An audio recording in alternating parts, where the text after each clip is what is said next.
मैं कहूँगा और जो है ना इसको खत्म करने के लिए अपनी भरपूर कोशिश करेंगे, तो इसलिए हम इस बात को साथ नहीं देंगे। हिंदुस्तान जिंदाबाद। तो वक्फ कानूनों में हो रहे बदलाव को लेकर के मुस्लिम संगठन और उनके प्रतिनिधियों में काफी नाराजगी है और नाराजगी उन्हें जंतर मंतर तक ले आई है। ये तमाम नुमाइंदे बैठे हैं जो अलग अलग इलाकों से, अलग अलग राज्यों से आए हैं। दो चीजें बहुत स्पष्ट समझना चाहता हूं। कानून वक्फ का है पहले से ही, बदलाव से ऐतराज है या कुछ बदलाव से ऐतराज है? ये हुकूमत जो है हर चीज के अंदर बदलाव कर रही है और वक्फ की जो जितनी भी जायदाद है, जो जमीन है वो हमारी है, वो अल्लाह के नाम पे वक्फ है। वो प्रॉपर्टी सरकार की नहीं है, न किसी ने हमें दान दे रखी है। तो हम उसके ऊपर क्यों हुकूमत का कब्जा होने देंगे? किसी भी सूरत में हम इस बिल को पास होने नहीं देंगे। हम जिस तरह हमें संविधान ने जो राइट दिया है उसके साथ हम लोग अपनी लड़ाई लड़ेंगे। एक दूसरी चीज जो देखिए, हमने भी कई बार ये रिपोर्ट की है, वक्फ की जमीन को लेकर के घोटाले, गड़बड़ियां हुई हैं। आपके अपने नुमाइंदों ने कई बार कई जगहों पर इस तरह की शिकायतें, यहाँ तक कि मुकदमे तक दर्ज हुए हैं। ये सरकार अंधा हो चुका है, इसीलिए अंधा कानून लाया। ये जो वक्फ पे जो घोटाला बता रहे हैं, कहाँ घोटाला नहीं हुआ आप बताइए?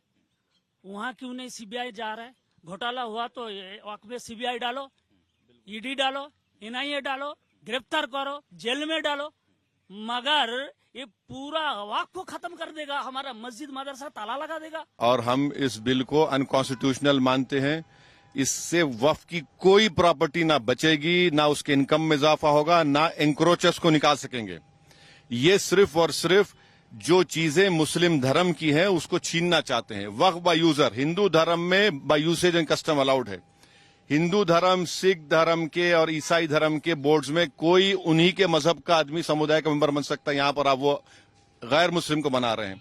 आप लिमिटेशन एक्ट वहां अप्लाई नहीं होता, यहां अप्लाई कर रहे हैं। ओरल गिफ्ट वहां हो सकता है, आप यहां वक्फ प्रॉपर्टी नहीं हो सकती। और 5 साल तक कोई मुसलमान अगर बनता है तो नहीं, कौन है आप बोलने? प्रॉपर्टी मेरा राइट है। तो इससे कुछ नहीं कर रहे हैं, सिर्फ बर्बाद करना चाहते हैं वक्फ को। और इस देश में अमन और शांति समुदाय में जो है उसको और दूरी पैदा करने का इनका मकसद। गरीब मुसलमानों को कह रहे हैं फायदा होगा, पचपन। हमको बताइए कौन सा प्रोविजन से फायदा होगा, बताइए। इनकम जो पहले 7% देते थे उसको आपने और कम कर दिया, वक्फ की प्रॉपर्टी। तो कौन सा गरीब को फायदा हो रहा है बताइए? भाई जो मेरी प्रॉपर्टीज है मैं उसको अपनी तरह इस्तेमाल, आप तो उसको छीनना चाह रहे हैं। इवैक्यू प्रॉपर्टीज आप उसको छीनना चाह रहे हैं रियल एस्टेट के नाम पर।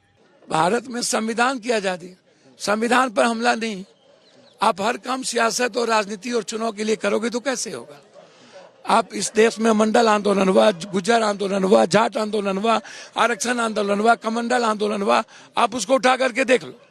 आप इसको देखो तो हर लोगों को जीने की आजादी है, अपने विचारों की संरक्षण करने की आजादी है, हर जाति वर्गों को है, हर धर्म को। और हम जो संविधान मानने वाले लोग हैं, मैं इतना जानता हूं कि इस देश के संविधान मानने वाले लोग हर तरह के लोकतांत्रिक मूल्यों की रक्षा के लिए साथ खड़ा रहेगा और पप्पू यादव भी साथ खड़ा। सरकार का कहना है कि ये पूरा आंदोलन राजनीतिक हो गया है, सरकार के पास सरकार राजनीति ही तो करती है, सरकार सत्ता की ही बात तो करती है, सियासत तो करती है, सरकार करती क्या है?